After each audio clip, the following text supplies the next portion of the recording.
Hi hello എല്ലാവർക്കും പുതിയൊരു വീഡിയോയിലേക്ക് സ്വാഗതം. അങ്ങനെ നമ്മുടെ തിരുവനന്തപുരം LDC എക്സാം കഴിഞ്ഞിട്ടുണ്ട്. എന്ത് തോന്നി ക്വസ്റ്റ്യൻ പേപ്പർ കണ്ടിട്ട്? വളരെ എളുപ്പമായിരുന്നോ? അല്ല, വളരെ എളുപ്പമൊന്നുമല്ല, എന്നാൽ വളരെ ബുദ്ധിമുട്ടുമല്ല. ഒരു ആവറേജ് ക്വസ്റ്റ്യൻ പേപ്പർ ആയിരുന്നു അല്ലേ?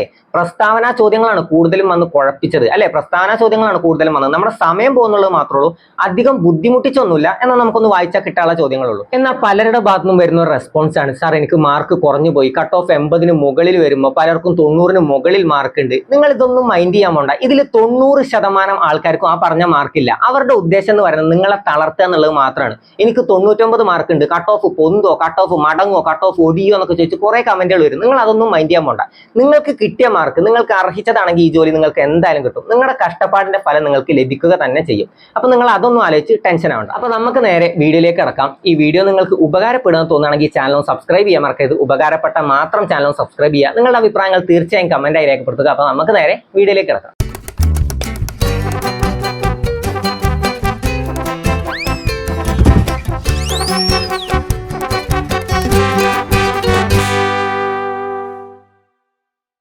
ഒന്നാമത്തെ ചോദ്യം, താഴെ കൊടുത്തിരിക്കുന്നവയിൽ ശരിയായ കാലഗണനാക്രമം ഏത്? വൈക്കം സത്യാഗ്രഹം, ചാന്നാർ ലഹള, ക്ഷേത്രപ്രവേശന വിളംബരം, മലബാർ കലാപം. ഇനി ഇതിന്റെയൊക്കെ വർഷങ്ങൾ അറിയണ്ടേ? വർഷങ്ങൾ നോക്കാം. ആദ്യം വൈക്കം സത്യാഗ്രഹം. എപ്പോഴാണ് വൈക്കം സത്യാഗ്രഹം നടന്നത്? 1924 വൈക്കം സത്യാഗ്രഹം. അടുത്തത് ഏതാ? ചാന്നാർ ലഹള. 1859 ചാന്നാർ ലഹള നടന്നത്. വൈക്കം സത്യാഗ്രഹം 1924, ചാന്നാർ ലഹള 1859. പിന്നെ ഏതാണ്? ക്ഷേത്രപ്രവേശന വിളംബരം. എപ്പോഴാണ് നടന്നത്? 1936 ക്ഷേത്രപ്രവേശന വിളംബരം നടന്നത്. അടുത്തത് ഏതാണ്? മലബാർ കലാപം. മലബാർ കലാപം എപ്പോഴാണ്? 1921 മലബാർ കലാപം നടന്നത്. ഇനി അത് ഓർഡറിൽ നോക്കി നോക്കാം. ആദ്യം ഏതാണ്? 1859 ഏതാണ് നടന്നത്? ചാന്നാർ ലഹള. ചാന്നാർ ലഹള രണ്ടാമത്തെയാണ്. അപ്പൊ ആദ്യം രണ്ട് വരുന്ന ഓപ്ഷൻസ് ഏതൊക്കെയാണ്? ഓപ്ഷൻ ബിയും ഓപ്ഷൻ ഡിയും ആണ്. ആദ്യം രണ്ട് വരുന്നത് ഓപ്ഷൻ ബിയിലും ഓപ്ഷൻ ഡിയിലുമാണ്. ഇനി രണ്ടാമത് ഏത് വരും? 1859 ചാന്നാർ ലഹള കഴിഞ്ഞാൽ പിന്നെ ഏതാ നടന്നത്? 1921 മലബാർ കലാപം. ഇനി രണ്ടാമത് 4 വരുന്നത് ഏതിലേക്കാണ്? 4 മലബാർ കലാപം. രണ്ടാമത് 4 വരുന്നത് ഓപ്ഷൻ ബിയിലാണ്. ഓപ്ഷൻ ബി ആണ് നമ്മുടെ ഉത്തരം. Option B. 2, 4, 1, 3 എങ്ങനെയാണ് പോണത്? ആദ്യം ചാന്നാർ ലഹള, പിന്നെ മലബാർ കലാപം, പിന്നെ വൈക്കം സത്യാഗ്രഹം, പിന്നെ 1936 ക്ഷേത്രപ്രവേശന വിളംബരം. ഇനി ഇതുമായി ബന്ധപ്പെട്ട മറ്റു പ്രധാനപ്പെട്ട കലാപങ്ങളൊന്നും നോക്കിയാലോ? ആദ്യം പഠിക്കേണ്ടത് കേരളത്തിൽ ബ്രിട്ടീഷുകാർക്കെതിരെ നടന്ന ആദ്യ കലാപം ഏതാണ്? കേരളത്തിൽ ബ്രിട്ടീഷുകാർക്കെതിരെ നടന്ന ആദ്യ കലാപം അഞ്ചുതെങ്ങ് കലാപമാണ്. കേരളത്തിൽ ബ്രിട്ടീഷുകാർക്കെതിരെ നടന്ന ആദ്യ കലാപമാണ് അഞ്ചുതെങ്ങ് കലാപം. നടന്ന വർഷം എപ്പോഴാണ്? 1697. 1697 അഞ്ചുതെങ്ങ് കലാപം നടന്നത്. എന്തിനായിരുന്നു അഞ്ചുതെങ്ങ് കലാപം നടന്നത്? കുരുമുളകിന്റെ വ്യാപാര കുത്തക ബ്രിട്ടീഷുകാർ പിടിച്ചെടുത്തതിനെ തുടർന്ന് നടന്ന കലാപമാണ് അഞ്ചുതെങ്ങ് കലാപം. എപ്പോഴാണ്? 1697. ഇനി അഞ്ചുതെങ്ങ് കോട്ട പണി കഴിപ്പിച്ച വർഷം എപ്പോഴാണ്? അഞ്ചുതെങ്ങ് കോട്ട പണി കഴിപ്പിച്ചത് 1695 അഞ്ചുതെങ്ങ് കോട്ട പണി കഴിപ്പിച്ചത്. ഇനി അഞ്ചുതെങ്ങ് കോട്ട പണിയാൻ ബ്രിട്ടീഷുകാർക്ക് അനുമതി നൽകിയ ഭരണാധികാരി ആരാണ്? ആറ്റിങ്ങൽ ഉമയമ്മ റാണിയാണ്. ആരാണ്? ആറ്റിങ്ങൽ ഉമയമ്മ റാണി. ഇനി അടുത്തത് ഏതാണ്? ആറ്റിങ്ങൽ കലാപം. കേരളത്തിൽ ബ്രിട്ടീഷുകാർക്കെതിരെ നടന്ന ആദ്യ സംഘടിത കലാപം ഏതാന്ന് ചോദിച്ചാൽ ഏതാണ്? ആറ്റിങ്ങൽ കലാപം. ആറ്റിങ്ങൽ കലാപമാണ്. എപ്പോഴാണ് നടന്നത്? 1721 ആറ്റിങ്ങൽ കലാപം നടന്നത്. ആറ്റിങ്ങൽ കലാപം നടന്നത്. അടുത്തത് ആറ്റിങ്ങൽ കലാപത്തിൽ വധിക്കപ്പെട്ട ബ്രിട്ടീഷ് ഉദ്യോഗസ്ഥൻ ആരാണ്? വളരെയധികം തവണ റിപ്പീറ്റ് ചെയ്തു വന്നൊരു ചോദ്യമല്ലേ? ആരാണ്? ആറ്റിങ്ങൽ കലാപത്തിൽ വധിക്കപ്പെട്ട ബ്രിട്ടീഷ് ഉദ്യോഗസ്ഥൻ ആരാണ്? ഗിഫോർഡ് ആണ്. ആരാണ്? ആറ്റിങ്ങൽ കലാപത്തിൽ വധിക്കപ്പെട്ട ബ്രിട്ടീഷ് ഉദ്യോഗസ്ഥനാണ് ഗിഫോർഡ്. ആറ്റിങ്ങൽ കലാപ സമയത്തെ ആറ്റിങ്ങൽ ഭരണാധികാരി ആരായിരുന്നു? ആരാണ്? ആറ്റിങ്ങൽ ഉമയമ്മ റാണി അല്ലാട്ടോ, അത് തെറ്റരുത്. ആറ്റിങ്ങൽ ഉമയമ്മ റാണി അല്ല. ആറ്റിങ്ങൽ കലാപ സമയത്തെ ആറ്റിങ്ങൽ ഭരണാധികാരി ആരാന്ന് ചോദിച്ചാൽ ആരാണ്? ആദിത്യവർമ്മ. ആരാണ്? ആദിത്യവർമ്മ. ഇനി എന്താണ്? വേണാട് ഉടമ്പടി. ആറ്റിങ്ങൽ കലാപത്തെ തുടർന്ന് വേണാട് ഉടമ്പടി ഒപ്പുവെച്ച വർഷം എപ്പോഴാണ്? 1723 വേണാട് ഉടമ്പടി ഒപ്പുവെച്ചത്. 1723 വേണാട് ഉടമ്പടി ഒപ്പുവെച്ചത്. അടുത്തത് പഴശ്ശി വിപ്ലവം. രണ്ട് തരത്തിലല്ലേ പഴശ്ശി വിപ്ലവം നടന്നത്? ഒന്നാം പഴശ്ശി വിപ്ലവം, രണ്ടാം പഴശ്ശി വിപ്ലവം. രണ്ട് ഘട്ടമായിട്ടാണ് നടന്നത്. ഒന്നാം പഴശ്ശി വിപ്ലവം, രണ്ടാം പഴശ്ശി വിപ്ലവം. ഒന്നാം പഴശ്ശി വിപ്ലവം നടന്നത് എപ്പോഴാണ്? ഒന്നാം പഴശ്ശി വിപ്ലവം 1793 മുതൽ 1797 വരെയാണ് ഒന്നാം പഴശ്ശി വിപ്ലവം നടന്നത്. 1793 മുതൽ 1797 വരെയാണ് ഒന്നാം പഴശ്ശി വിപ്ലവം നടന്നത്. ഒന്നാം പഴശ്ശി വിപ്ലവത്തിന്റെ പ്രധാന കേന്ദ്രം എവിടെയായിരുന്നു? പുരളിമല. എവിടെയാണ്? പുരളിമലയാണ് ഒന്നാം പഴശ്ശി വിപ്ലവത്തിന്റെ പ്രധാന കേന്ദ്രം. അടുത്തത് രണ്ടാം പഴശ്ശി വിപ്ലവം. രണ്ടാം പഴശ്ശി വിപ്ലവം നടന്നത് 1800 മുതൽ 1805 വരെയാണ്. ഇനി രണ്ടാം പഴശ്ശി വിപ്ലവ സമയത്തെ തലശ്ശേരി സബ് കളക്ടർ ആരാണ്? വളരെയധികം തവണ റിപ്പീറ്റ് ചെയ്ത് വന്നൊരു ചോദ്യമാണ്. രണ്ടാം പഴശ്ശി കലാപ സമയത്തെ തലശ്ശേരി സബ് കളക്ടർ ആരാണ്? Thalassery sub collector TH Babar ആണ് രണ്ടാം പഴശ്ശി കലാപ സമയത്തെ തലശ്ശേരി സബ് കളക്ടർ. അപ്പൊ ഒന്നാം പഴശ്ശി കലാപം നടന്നത് 1793 മുതൽ 1797 വരെയും രണ്ടാം പഴശ്ശി കലാപം നടന്നത് 1800 മുതൽ 1805 വരെയും ആണ്. ഇനി രണ്ടാം പഴശ്ശി കലാപ സമയത്തെ തലശ്ശേരി സബ് കളക്ടർ ആരാന്ന് ചോദിച്ചാൽ TH ബാബർ ആണ്. TH ബാബർ. അടുത്തത് കുണ്ടറ വിളംബരം. എപ്പോഴാണ് കുണ്ടറ വിളംബരം നടന്നത്? 1809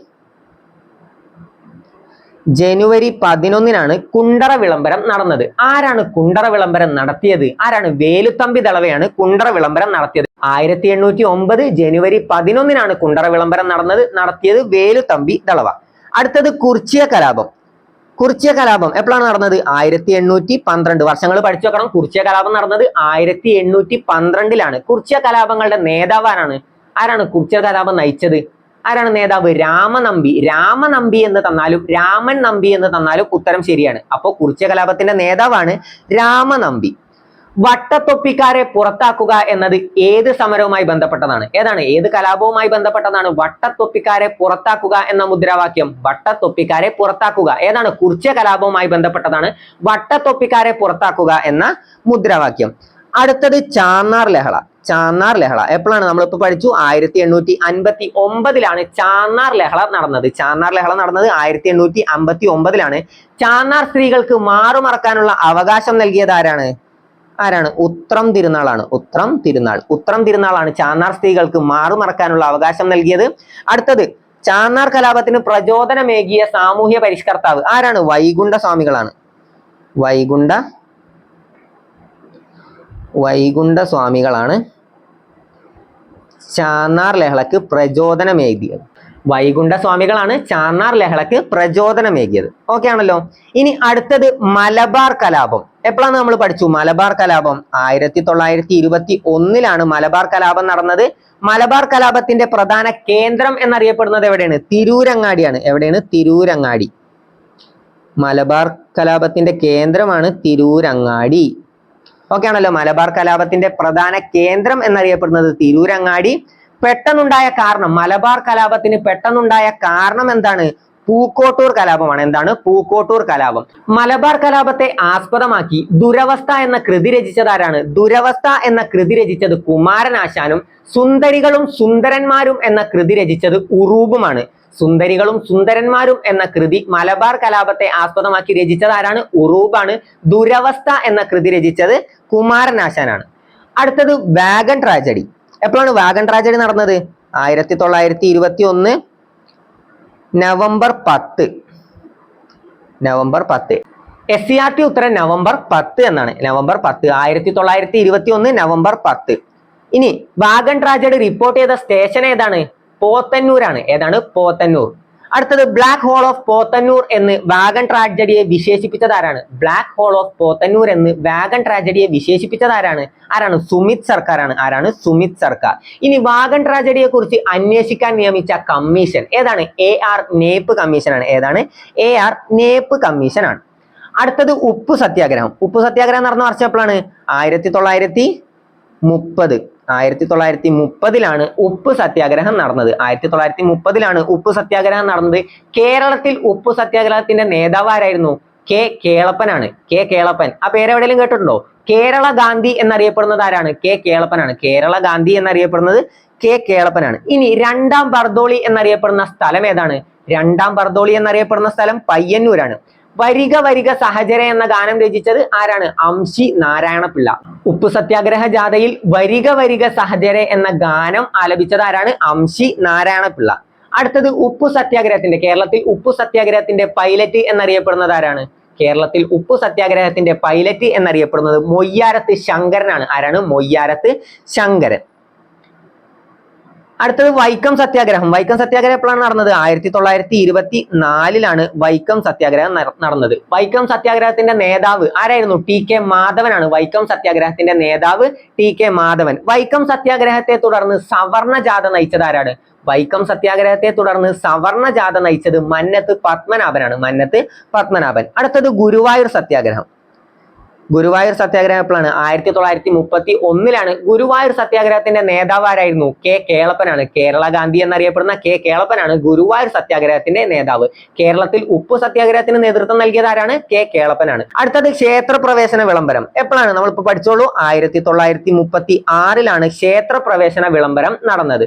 തിരുവിതാംകൂറിന്റെ മാഗ്ന കാർട്ട എന്നറിയപ്പെടുന്നത് എന്താണ്? ക്ഷേത്ര പ്രവേശന വിളംബരമാണ് തിരുവിതാംകൂറിന്റെ മാഗ്ന കാർട്ട എന്നറിയപ്പെടുന്നത്. എന്താണ്? ക്ഷേത്ര പ്രവേശന വിളംബരമാണ് തിരുവിതാംകൂറിന്റെ മാഗ്ന കാർട്ട എന്നറിയപ്പെടുന്നത്. ആധുനിക ലോകത്തെ മഹാത്ഭുതം എന്ന് ഗാന്ധിജി വിശേഷിപ്പിച്ചത് എന്തിനാണ്?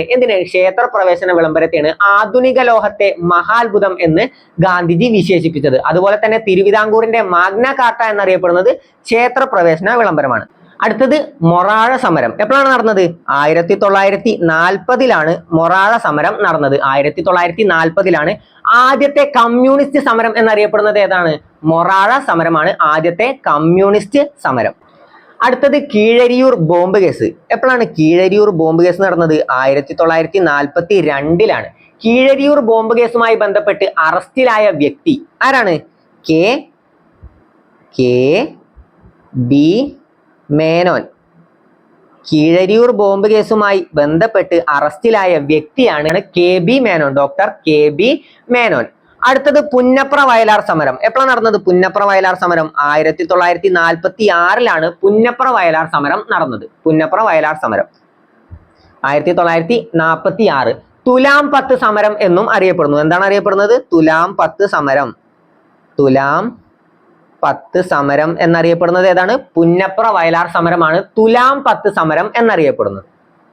അപ്പോൾ ഇത്രയും കാര്യങ്ങളാണ് ആദ്യത്തെ ചോദ്യവുമായി ബന്ധപ്പെട്ട് നമുക്ക് പഠിക്കാനുള്ളത്. അപ്പൊ നമുക്ക് നേരെ അടുത്ത ചോദ്യത്തിലേക്ക് പോവാം. അടുത്ത ചോദ്യം, താഴെ കൊടുത്തിരിക്കുന്ന പ്രസ്താവനകൾ പരിശോധിച്ച് ശരിയായവ കണ്ടെത്തുക. പ്രവർത്തിക്കുക അല്ലെങ്കിൽ മരിക്കുക എന്നത് ക്വിറ്റ് ഇന്ത്യ സമരത്തിലെ മുദ്രാവാക്യമാണ്. ആണോ? ക്വിറ്റ് ഇന്ത്യ സമരത്തിലെ മുദ്രാവാക്യമല്ലേ? പ്രവർത്തിക്കുക അല്ലെങ്കിൽ മരിക്കുക, പ്രവർത്തിക്കുക അല്ലെങ്കിൽ മരിക്കുക, ഡു ഓർ ഡൈ എന്ന് ആഹ്വാനം ചെയ്തത് ആരാണ്? ഗാന്ധിജിയാണ്. അടുത്തത്, ജാലിയൻ വാലാബാഗ് ദുരന്തം നടന്നത് 1921 ഏപ്രിൽ 13 ആണോ? ജാലിയൻ വാലാബാഗ് നടന്നത് എപ്പോഴാണ്? ജാലിയൻ വാലാബാഗ് ദുരന്തം നടന്നത് എപ്പോഴാണ്? 1919 1919 ഏപ്രിൽ 13 ജാലിയൻ വാലാബാഗ് ദുരന്തം നടന്നത്. അപ്പൊ 2 തെറ്റാണല്ലോ. അപ്പൊ ഏതൊക്കെ ഓപ്ഷൻ പോവും? 1 പോയോ? ഓപ്ഷൻ എ പോയി. പിന്നെ ഏതാണ്? ഓപ്ഷൻ ബിയും പോയി. അടുത്തത് 3, 1948 ജനുവരി 20 ഗാന്ധിജിയുടെ നേരെ ഒരു വധശ്രമം നടന്നു. ശരിക്ക് ജനുവരി 20 അല്ലല്ലോ നടന്നത്. ജനുവരി 20 നടന്നത്. പക്ഷെ അത് നോക്കണ്ട. അടുത്തത് 4, രണ്ടാം വട്ടമേശ സമ്മേളനം 1931 സെപ്റ്റംബറിൽ ലണ്ടനിൽ വെച്ച് നടന്നു. അതും ശരിയാണ്. ഇനി 1ഉം 4ഉം ശരിയായിട്ടുള്ളത് ഏതൊക്കെയാണ്? 1ഉം 4ഉം. ഓപ്ഷൻ സി ആണ് നമ്മുടെ ഉത്തരം. ഓപ്ഷൻ സി ആണ് നമ്മുടെ ഉത്തരം. Option C. ഓക്കെ ആണല്ലോ. മറ്റേ ഡേറ്റ് അത്ര വ്യക്തമായിട്ട് നോക്കണമെന്നില്ല, നമ്മൾ ഓപ്ഷൻ നോക്കിയാൽ മതി. ഓക്കെ, ഓപ്ഷൻ കറക്റ്റ് ആണ്. 1, 3, 4 എന്നിവയാണ് ശരി. ജാലിയൻ വാലാബാഗ് ദുരന്തം നടന്നത് എപ്പോഴാണ്? 1919. ഇനി ഇതുമായി ബന്ധപ്പെട്ട കാര്യങ്ങൾ നോക്കാം.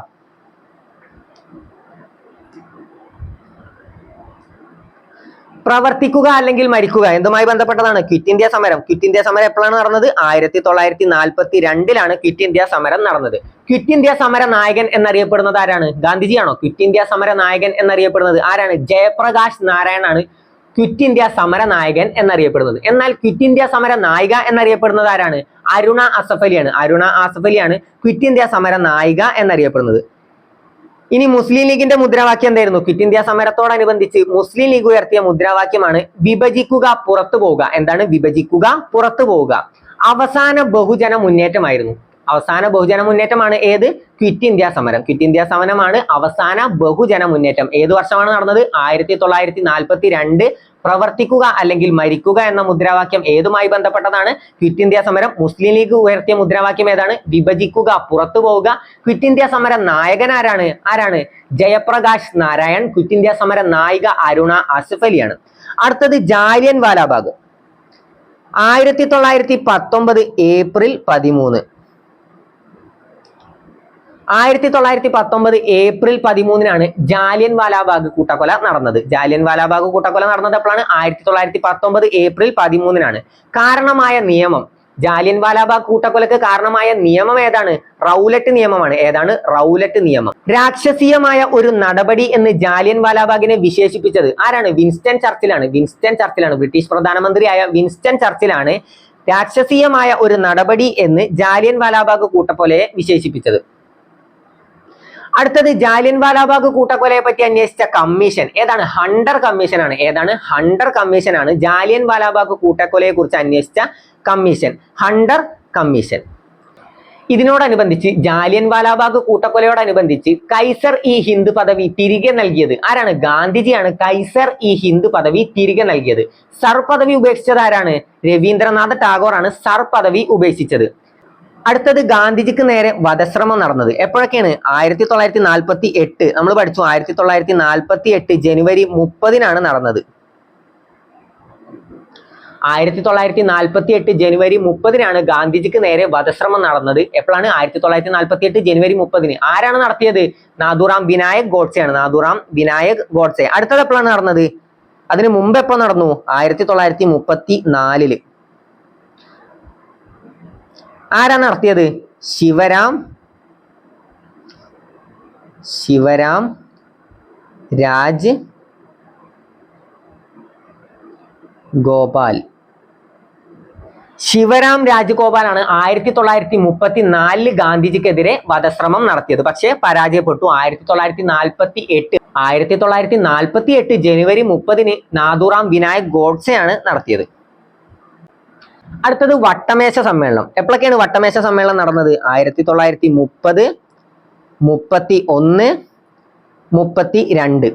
1930-ലും 1931-ലും 1932-ലുമാണ് 3 വട്ടമേശ സമ്മേളനങ്ങൾ നടന്നത്. 3 വട്ടമേശ സമ്മേളനങ്ങളും പങ്കെടുത്ത ദേശീയ നേതാക്കൾ ആരൊക്കെയാണ്? Doctor BR Ambedkar. Doctor BR അംബേദ്കറും പിന്നെ ആരാണ്? തേജ് ബഹദൂർ സുപ്ര. ഡോക്ടർ BR അംബേദ്കർ, തേജ് ബഹദൂർ സുപ്ര. ഗാന്ധിജി ഏത് വട്ടമേശ സമ്മേളനത്തിലാണ് പങ്കെടുത്തത്? 1931-ലെ 2ാം വട്ടമേശ സമ്മേളനത്തിലാണ് ഗാന്ധിജി പങ്കെടുത്തത്. ഇനി അടുത്ത ചോദ്യം നോക്കാം. അടുത്ത ചോദ്യം, 3ാമത്തെ ചോദ്യം.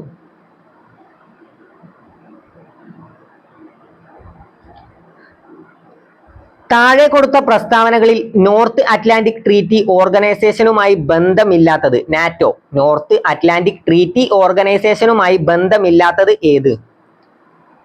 ഏതാണ്? 2ഉം 4ഉം അല്ലേ? ഇതിന്റെ ആസ്ഥാനം ജനീവയാണ്. അത് തെറ്റാണ്. പിന്നെ എന്താണ്? റഷ്യ യുക്രൈൻ യുദ്ധത്തിന് കാരണമായത് ഈ സംഘടനയിൽ ചൈനയുടെ അംഗത്വമാണ്. അതും തെറ്റാണ്. 1949 ഇത് സ്ഥാപിതമായത്. എപ്പോഴാണ്? 1949 സ്ഥാപിതമായത്. ആസ്ഥാനം എവിടെയാണ്? ബ്രസൽസ് ആണ്. ആസ്ഥാനം ബ്രസൽസ് ആണ് ആസ്ഥാനം. പിന്നെന്താണ്? ഇതിൽ അവസാനമായി ചേർന്ന രാജ്യം ഏതാണ്? അവസാനമായി ചേർന്ന രാജ്യം സ്വീഡൻ. അവസാനമായി ചേർന്ന രാജ്യം സ്വീഡൻ ആണ്. അത് ശരിയാണ്. ആദ്യമായി ചേർന്നത്, ഇതിൽ ആദ്യം ചേർന്ന രാജ്യം ഏതാണ്? ഇതിൽ ആദ്യം ചേർന്ന രാജ്യം ഏതാണ്? ഇംഗ്ലണ്ട് ആണ്. ഇംഗ്ലണ്ട് ആണ് ഇതിൽ ആദ്യം ചേർന്ന രാജ്യം. അവസാനമായി ചേർന്നത് സ്വീഡൻ ആണ്. അപ്പൊ ഏതാ നമ്മുടെ ഉത്തരം? ഓപ്ഷൻ ഡി ആണ് നമ്മുടെ ഉത്തരം. തെറ്റായ ഓപ്ഷൻസ് ഏതൊക്കെയാണ്? 2ഉം 4ഉമാണ്. ആസ്ഥാനം എവിടെയാണ്? ബ്രസൽസ് ആണ്. റഷ്യ യുക്രൈൻ യുദ്ധത്തിന് കാരണമായത് ഈ സംഘടനയിൽ ചൈനയുടെ അംഗത്വ പ്രവേശനമാണ്. അല്ല, അതും തെറ്റാണ്.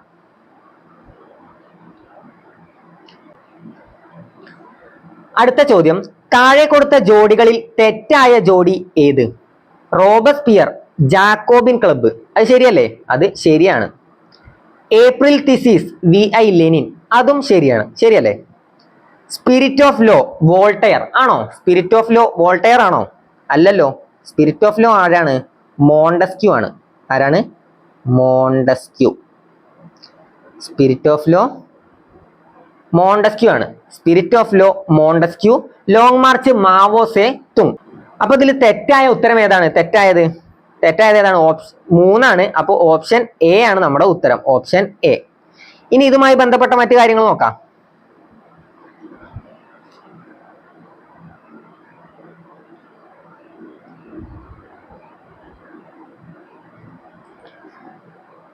ആദ്യം ഇംഗ്ലണ്ടിലെ മഹത്തായ വിപ്ലവം.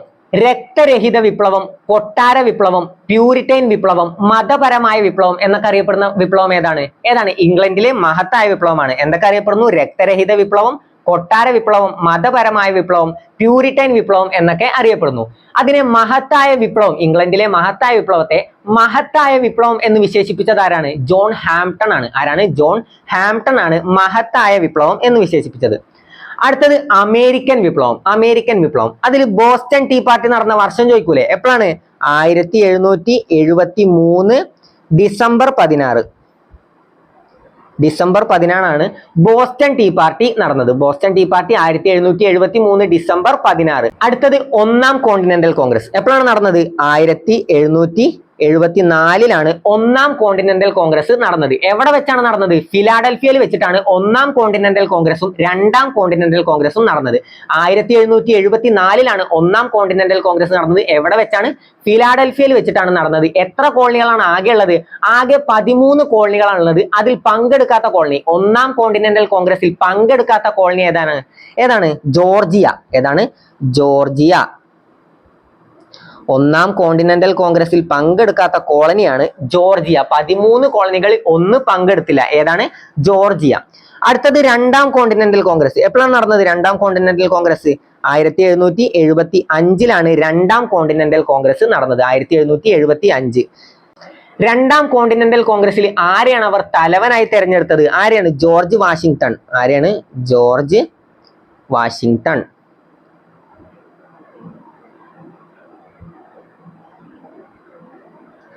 അപ്പൊ ജോർജ് വാഷിംഗ്ടണിനെയാണ് രണ്ടാം കോണ്ടിനെന്റൽ കോൺഗ്രസിൽ അവർ തലവനായി തെരഞ്ഞെടുത്തത്. അടുത്തത് കോമൺ സെൻസ് എന്ന ലഘുലേഖനം അവതരിപ്പിച്ചത് ആരാണ്? കോമൺ സെൻസ് എന്ന ലഘുലേഖനം അവതരിപ്പിച്ചത് തോമസ് പെയിൻ ആണ്. ആരാണ്? Thomas pain. ചോദ്യം എന്താണ്? കോമൺവെൽത്ത് എന്ന ലഘുലേഖനം അവതരിപ്പിച്ചത് ആരാണ്? ലഘുലേഖനം അവതരിപ്പിച്ചത് തോമസ് പെയിൻ ആണ്. അമേരിക്കൻ ഐക്യനാടുകളുടെ പിതാവ് എന്നറിയപ്പെടുന്നത് ആരാണ്? ജോർജ് വാഷിംഗ്ടൺ ആണ്. അമേരിക്കൻ ഐക്യനാടുകളുടെ പിതാവ് എന്നറിയപ്പെടുന്നത് ജോർജ് വാഷിംഗ്ടൺ ആണ്. അടുത്തത് അമേരിക്കൻ ഭരണഘടന. ആരാണ് അമേരിക്കൻ ഭരണഘടന തയ്യാറാക്കിയത്? ജെയിംസ് മാഡിസൺ ആണ്. എപ്പോഴാണ്? 1789 അമേരിക്കൻ ഭരണഘടന രൂപം കൊണ്ടത്. 1789 അമേരിക്കൻ ഭരണഘടന രൂപം കൊണ്ടത്. ആരാണ് തയ്യാറാക്കിയത്? James Madison. ആദ്യത്തെ എഴുതപ്പെട്ട ഭരണഘടനയാണ് അമേരിക്കൻ ഭരണഘടന. ഏറ്റവും ചെറിയ ലിഖിത ഭരണഘടനയും അമേരിക്കൻ ഭരണഘടനയാണ്. ഏറ്റവും വലിയ ലിഖിത ഭരണഘടന ഏതാണ്? ഇന്ത്യൻ ഭരണഘടനയാണ്. ഏറ്റവും വലിയ ലിഖിത ഭരണഘടന ഇന്ത്യൻ ഭരണഘടന, ഏറ്റവും ചെറിയ ലിഖിത ഭരണഘടന അമേരിക്കൻ ഭരണഘടന. ആരാണ് എഴുതി തയ്യാറാക്കിയത്? ജെയിംസ് മാഡിസൺ ആണ്. അടുത്തത് ഫ്രഞ്ച് വിപ്ലവം. വിപ്ലവങ്ങളുടെ മാതാവ് എന്നറിയപ്പെടുന്നു. ഏതാണ്? French revolution. വിപ്ലവങ്ങളുടെ മാതാവ് എന്നറിയപ്പെടുന്നത് ഏതാണ്? ഫ്രഞ്ച് വിപ്ലവമാണ്. സ്വാതന്ത്ര്യം, സമത്വം, സാഹോദര്യം എന്ന മുദ്രാവാക്യം ഏത് വിപ്ലവവുമായി ബന്ധപ്പെട്ടതാണ്? ഏതാണ്? ഫ്രഞ്ച് വിപ്ലവവുമായി ബന്ധപ്പെട്ടതാണ് സ്വാതന്ത്ര്യം, സമത്വം, സാഹോദര്യം എന്ന മുദ്രാവാക്യം. അടുത്തത് ടെന്നീസ് കോർട്ട് പ്രതിജ്ഞ നടന്ന വർഷം എപ്പോഴാണ്? 1789 ജൂൺ 20 ടെന്നീസ് കോർട്ട് പ്രതിജ്ഞ നടന്നത്. 1789 ജൂൺ 20 ടെന്നീസ് കോർട്ട് പ്രതിജ്ഞ. ഇനി ബാസ്റ്റൺ ജയിൽ തകർത്തത് എപ്പോഴാണ്? 1789 ജൂലൈ 14. ജൂലൈ 14 ബാസ്റ്റൺ ജയിൽ തകർത്തത്. ടെന്നീസ് കോർട്ട് പ്രതിജ്ഞ എപ്പോഴാണ്? 1789 ജൂൺ 20 ബാസ്റ്റൺ ജയിൽ തകർത്തത് ജൂലൈ 14.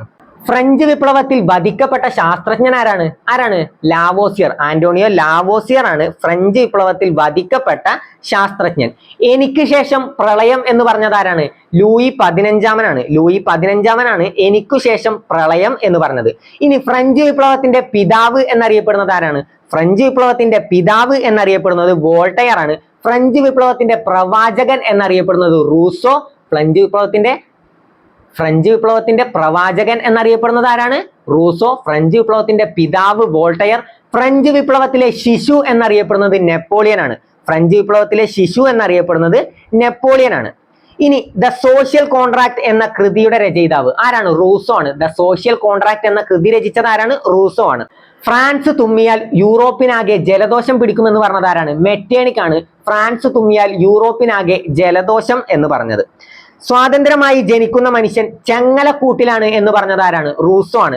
സ്വതന്ത്രമായി ജനിക്കുന്ന മനുഷ്യൻ ചങ്ങലക്കൂട്ടിലാണ് എന്ന് പറഞ്ഞത് റൂസോ. ജനങ്ങളാണ് പരമാധികാരി, ഉടമ്പടിയാണ് രാഷ്ട്രം എന്ന് പറഞ്ഞത് ആരാണ്? അതും റൂസോ ആണ്. അടുത്തത് ഏതാണ്? റഷ്യൻ വിപ്ലവം. അടുത്തത് റഷ്യൻ വിപ്ലവം. അടുത്തത് റഷ്യൻ വിപ്ലവമാണ്. അതിന്റെ മുദ്രാവാക്യം എന്തായിരുന്നു? ഭൂമി, ആഹാരം, സമാധാനം എന്നതാണ് റഷ്യൻ വിപ്ലവത്തിലെ മുദ്രാവാക്യം. ഇനി ബ്ലഡി സൺഡേ, രക്തരൂക്ഷിതമായ ഞായറാഴ്ച എന്നറിയപ്പെടുന്നത് എന്നാണ്? 1905 ജനുവരി 9 ബ്ലഡി സൺഡേ അഥവാ രക്തരൂക്ഷിതമായ ഞായറാഴ്ച എന്നറിയപ്പെടുന്നത്. അടുത്തത് റഷ്യൻ വിപ്ലവത്തിലെ പ്രവാചകൻ എന്നറിയപ്പെടുന്നത് ആരാണ്? ലിയോ ടോൾസ്റ്റോയ് ആണ് റഷ്യൻ വിപ്ലവത്തിലെ പ്രവാചകൻ എന്നറിയപ്പെടുന്നത്. എന്നാൽ റഷ്യൻ വിപ്ലവത്തിന്റെ ശില്പി എന്നറിയപ്പെടുന്നത് ആരാണ്? വ്ളാഡിമിർ ലെനിൻ ആണ്. ആരാണ്? ലെനിൻ ആണ് റഷ്യൻ വിപ്ലവത്തിന്റെ ശില്പി എന്നറിയപ്പെടുന്നത്. അടുത്തത് ബോൾഷെവിക്കുകളുടെ നേതാക്കൾ ആരൊക്കെയാണ്? ലെനിൻ, ട്രോട്സ്കി എന്നിവരാണ് ബോൾഷെവിക്കുകളുടെ നേതാക്കൾ. മെൻഷെവിക്കുകളുടെ നേതാവ് ആരാണ്? അലക്സാണ്ടർ കെരൻസ്കി ആണ്. ആരാണ്? Alexander Kerensky. തെമ്മാടിയായ സന്യാസി എന്നറിയപ്പെടുന്നത് ആരാണ്? തെമ്മാടിയായ സന്യാസി എന്നറിയപ്പെടുന്നത് റാസ്പുട്ടിൻ ആണ്. റാസ്പുട്ടിൻ ആണ് തെമ്മാടിയായ സന്യാസി എന്നറിയപ്പെടുന്നത്. റഷ്യൻ വിപ്ലവത്തിലെ പ്രവാചകൻ എന്നറിയപ്പെടുന്നത് ആരാണ്? Leo Tolstoy. റഷ്യൻ വിപ്ലവത്തിലെ ശില്പി എന്നറിയപ്പെടുന്നത് ലെനിൻ ആണ്. ഞങ്ങൾ തൊഴിലാളികളാണ്, കുട്ടികളുടെ കളിപ്പാവകൾ തൊട്ട് കൂറ്റൻ യന്ത്രങ്ങൾ വരെ നിർമ്മിക്കുന്നത് ഞങ്ങളുടെ അധ്വാനം കൊണ്ടാണ് എന്ന് പറഞ്ഞത് ആരാണ്? മാക്സിം ഗോർക്കി ആണ്. ആരാണ്? Maxim Gorky. ഞങ്ങൾ തൊഴിലാളികളാണ്, കുട്ടികളുടെ കളിപ്പാവകൾ തൊട്ട് കൂറ്റൻ യന്ത്രങ്ങൾ വരെ നിർമ്മിക്കുന്നത് ഞങ്ങളുടെ അധ്വാനം കൊണ്ടാണ് എന്ന് പറഞ്ഞത് മാക്സിം ഗോർക്കി ആണ്. ഓക്കെ, അടുത്തത് ചൈനീസ് വിപ്ലവം. ചൈനീസ് വിപ്ലവം. അടുത്തത് വിപ്ലവം തോക്കിൻ കുഴലിലൂടെ എന്ന് പറഞ്ഞത് ആരാണ്? മാവോ സേതുങ് ആണ്. വിപ്ലവം തോക്കിൻ കുഴലിലൂടെ എന്ന് പറഞ്ഞത് മാവോ സേതുങ്. ചൈനീസ് വിപ്ലവവുമായി പ്രധാനപ്പെട്ടതാണ്. വിപ്ലവം തോക്കിൻ കുഴലിലൂടെ എന്ന് പറഞ്ഞത് മാവോ സേതുങ് ആണ്. പിന്നെന്താണ്? ബോക്സർ കലാപം. എപ്പോഴാണ് ബോക്സർ കലാപം നടന്നത്? 1900 ബോക്സർ കലാപം നടന്നത്. ബോക്സർ കലാപത്തിന്റെ മുദ്ര എന്തായിരുന്നു? ബോക്സർമാരുടെ മുഷ്ടിയായിരുന്നു ബോക്സർ കലാപത്തിന്റെ മുദ്ര.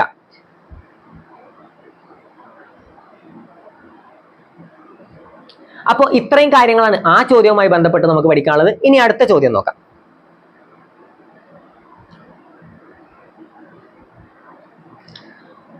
അടുത്ത ചോദ്യം, താഴെ കൊടുത്തവയിൽ ഖാൻ അബ്ദുൽ ഗാഫർ ഖാനുമായി ബന്ധപ്പെട്ട ശരിയായ പ്രസ്താവന ഏത്? ഏതാണ്? അതിർത്തി ഗാന്ധി എന്ന പേരിൽ അറിയപ്പെടുന്നു അല്ലെ? അതിർത്തി ഗാന്ധി എന്നറിയപ്പെടുന്നത് ആരാണ്? ഖാൻ അബ്ദുൽ ഗാഫർ ഖാൻ ആണ്. മയ്യഴി ഗാന്ധി എന്നറിയപ്പെടുന്നത് ആരാണ്? മയ്യഴി ഗാന്ധി. IK കുമാരൻ മാസ്റ്റർ ആണ് മയ്യഴി ഗാന്ധി എന്നറിയപ്പെടുന്നത്. അതിർത്തി ഗാന്ധി എന്നറിയപ്പെടുന്നത് ഖാൻ അബ്ദുൽ ഗാഫർ ഖാൻ. മയ്യഴി ഗാന്ധി എന്നറിയപ്പെടുന്നത് IK കുമാരൻ മാസ്റ്റർ. കേരള ഗാന്ധി എന്നറിയപ്പെടുന്നത് K കേളപ്പൻ. അടുത്തത് 1988 ജനുവരി 20 അന്തരിച്ചു ഇല്ലേ? 1988 ജനുവരി 20 അദ്ദേഹം അന്തരിച്ചത്. അടുത്തത് 1987 ഭാരതരത്നം ലഭിച്ചു. എന്നാണ് ഭാരതരത്നം ലഭിച്ചത്? 1987 ഖുദായ് ഖിദ്മത്ഗാർ എന്ന സംഘടന രൂപീകരിച്ചു ഇല്ലേ? അത് രൂപീകരിച്ചത് ആരാണ്? ഖാൻ അബ്ദുൽ ഗാഫർ ഖാൻ ആണ്. അപ്പൊ എല്ലാം ശരിയല്ലേ? ഏതാണ് നമ്മുടെ ഉത്തരം? ഓപ്ഷൻ D ആണ് നമ്മുടെ ഉത്തരം. അപ്പൊ നമുക്ക് ഇതുമായി ബന്ധപ്പെട്ട് കുറച്ച് നേതാക്കളെ കുറിച്ച് പഠിച്ചാലോ? അപ്പൊ നമുക്ക് അതിലേക്ക് പോവാം. ആദ്യം ആരെ കുറിച്ചാ പഠിക്കുക? ആദ്യം ദാദാബായിയെ കുറിച്ച് പഠിക്കാം. ആദ്യം ദാദാബായ് നവറോജി. ദാദാബായ് നവറോജി ഇന്ത്യയുടെ വന്ധ്യവയോധികൻ എന്നറിയപ്പെടുന്നത് ആരാണ്? ഇന്ത്യയുടെ വന്ധ്യവയോധികൻ എന്നറിയപ്പെടുന്നത് ദാദാബായ് നവറോജിയാണ്. Poverty and unBritish rule in India എന്ന കൃതി രചിച്ചത് ആരാണ്? Poverty and unBritish rule in India എന്ന കൃതി രചിച്ചത് ദാദാബായ് നവറോജിയാണ്. ദാദാബായ് നവറോജിയാണ് poverty and unBritish rule in India എന്ന പുസ്തകം രചിച്ചത്. ചോർച്ച സിദ്ധാന്തത്തിന്റെ ഉപജ്ഞാതാവ് ആരാണ്? മസ്തിഷ്ക ചോർച്ച സിദ്ധാന്തത്തിന്റെ ഉപജ്ഞാതാവ് ആരാണ്? ദാദാബായ് നവറോജി. ഇന്ത്യൻ എക്കണോമിക്സിന്റെ പിതാവ്, ഇന്ത്യൻ പൊളിറ്റിക്സിന്റെ പിതാവ് എന്നൊക്കെ അറിയപ്പെടുന്നത് ആരാണ്? ദാദാബായ് നവറോജിയാണ്. INCക്ക് ഇന്ത്യൻ നാഷണൽ കോൺഗ്രസിന് ആ പേര് നിർദ്ദേശിച്ച വ്യക്തി ആരാണ്? അതും ദാദാബായ് നവറോജിയാണ്. എന്തൊക്കെയാണ് നമ്മൾ പഠിച്ചത്? ഇന്ത്യയുടെ വന്ധ്യവയോധികൻ എന്നറിയപ്പെടുന്നു, poverty and unBritish rule in India എന്ന കൃതിയുടെ രചയിതാവാണ് ദാദാഭായ് നവറോജി. ചോർച്ചാ സിദ്ധാന്തം, മസ്തിഷ്ക ചോർച്ചാ സിദ്ധാന്തത്തിന്റെ ഉപജ്ഞാതാവാണ് ദാദാഭായ് നവറോജി. ഇന്ത്യൻ എക്കണോമിക്സിന്റെ പിതാവ്, ഇന്ത്യൻ പൊളിറ്റിക്സിന്റെ പിതാവ് എന്നൊക്കെ അറിയപ്പെടുന്നത് ആരാണ്? ദാദാഭായ് നവറോജി. ഇന്ത്യൻ നാഷണൽ കോൺഗ്രസിന് ആ പേര് നിർദ്ദേശിച്ച വ്യക്തിയാണ് ദാദാഭായ് നവറോജി. അടുത്തത് നമുക്ക് ടാഗോറിനെ കുറിച്ച് പഠിക്കാം. ആരാണ് ടാഗോർ? രവീന്ദ്രനാഥ് ടാഗോർ.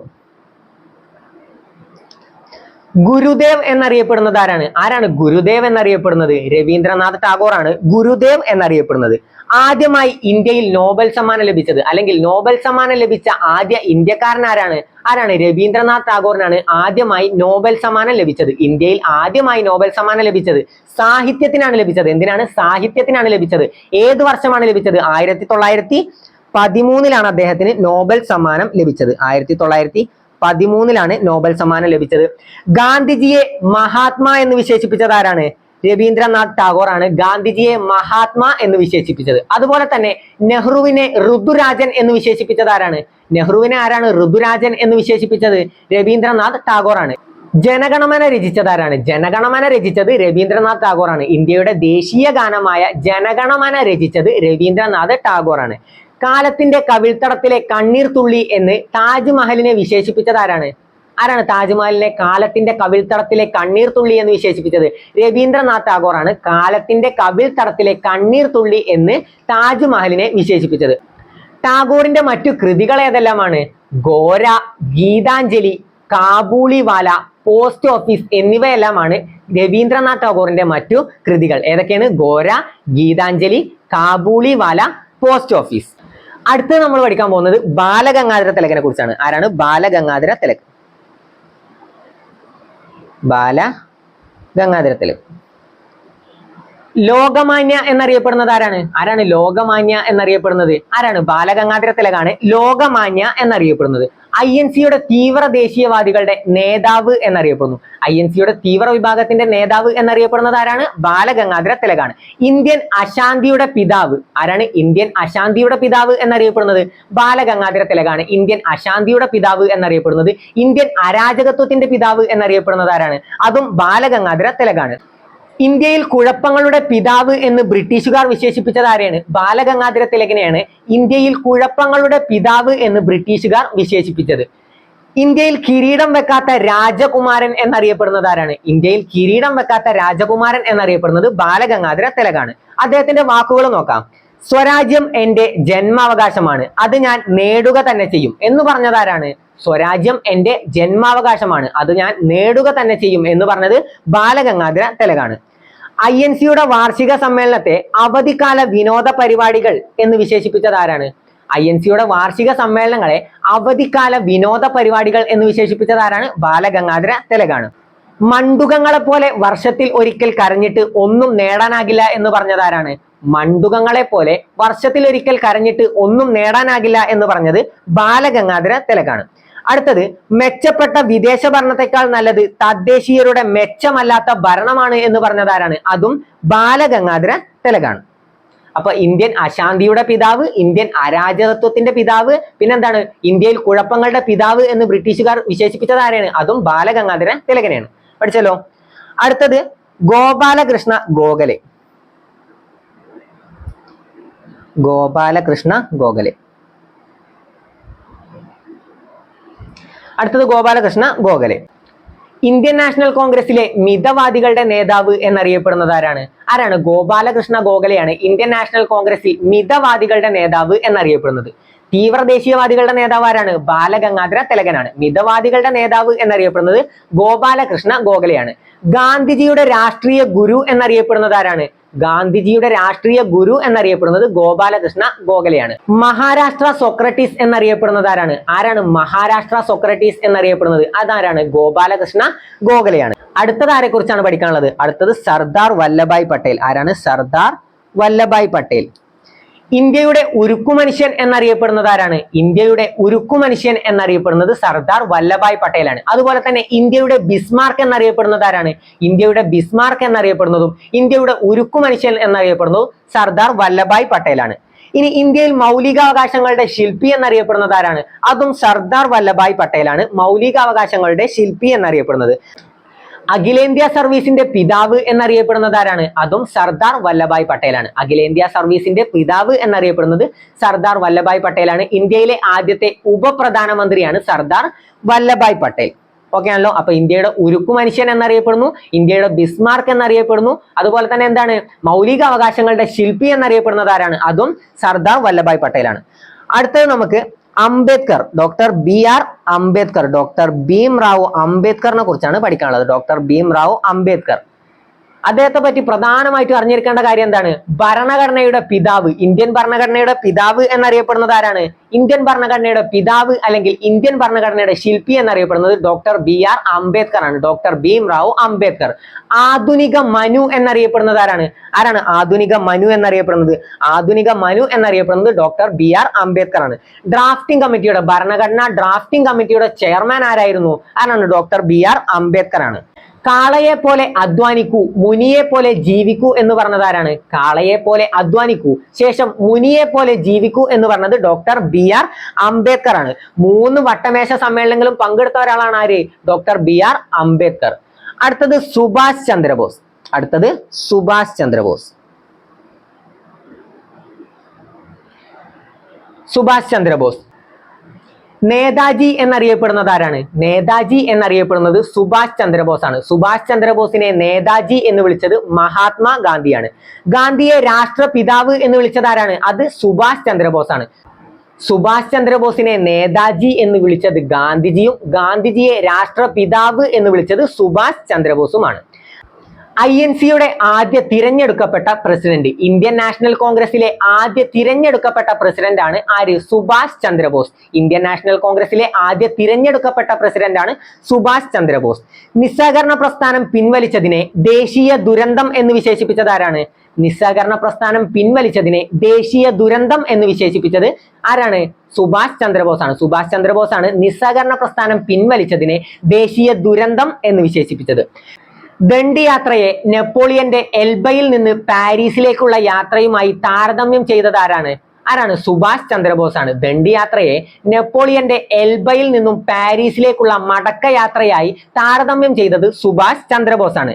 നിങ്ങൾ എനിക്ക് രക്തം തരൂ, ഞാൻ നിങ്ങൾക്ക് സ്വാതന്ത്ര്യം നൽകാം എന്ന് പറഞ്ഞത് ആരാണ്? അതും സുഭാഷ് ചന്ദ്രബോസ് ആണ്. വളരെ ഇമ്പോർട്ടന്റ് ആണ്. നിങ്ങൾ എനിക്ക് രക്തം തരൂ, ഞാൻ നിങ്ങൾക്ക് സ്വാതന്ത്ര്യം നൽകാം എന്ന് പറഞ്ഞത് സുഭാഷ് ചന്ദ്രബോസ് ആണ്. അടുത്തത് ജയപ്രകാശ് നാരായൺ. അടുത്തത് ആരാണ്? ജയപ്രകാശ് നാരായൺ. ലോക് നായക് എന്നറിയപ്പെടുന്നത് ആരാണ്?